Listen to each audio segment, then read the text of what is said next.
to fight hard to try to understand your species have, even if you don't have a mate, you're going to have to try to fight hard to understand that you are all one. And so these gender roles are going to have to go to an androgynous level. I'm not talking about on the sexual realm. We're talking about mind here. We're talking about advanced esoteric and metaphysics. This is what I teach. So we're not talking about the sexual aspect. But we are talking about a god called, the goddess Shiva. And you know, Shiva is nothing but a form of Osiris and Horus. But there's an entity called Shiva Hermaphrodite. So we're talking about, and they show pictures of them, both male and female, Shiva with one breast, and on one side is a female and one side is a male. Well, that's nothing but his mate, Shakti or Parvati, when they make a sacred union through heterosexual sex, but they come together in unison as one entity.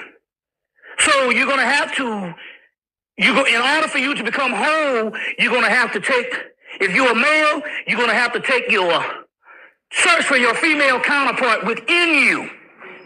And if you are a female, you're going to have to search for your masculine counterpart, which is in you, because all of these are expressions of the goddess.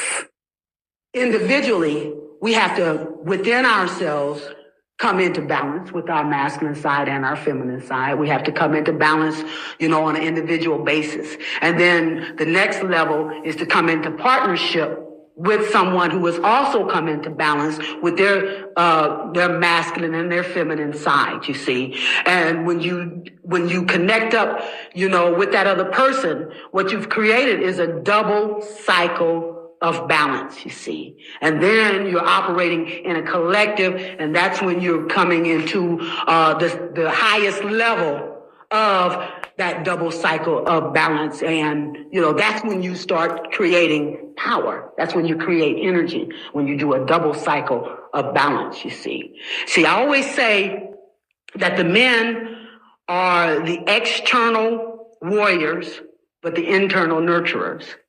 And the women are the external nurturers, but the internal warriors, you see.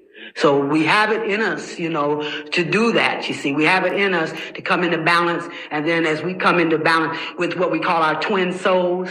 And the reason why we call them our twin souls, and this is somebody that you've had many lifetimes, building up your love with many lifetimes. And that's your spiritual mate. And at this time, it's time to culminate that love, you see. And it's just the twin souls.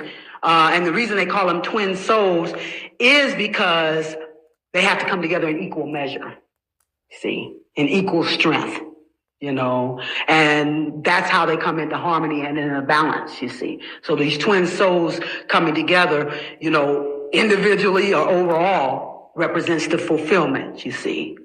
So that's what we have to do. We have to come into balance within ourselves, and then, hooked up with our twin soul who is also coming into balance, you see.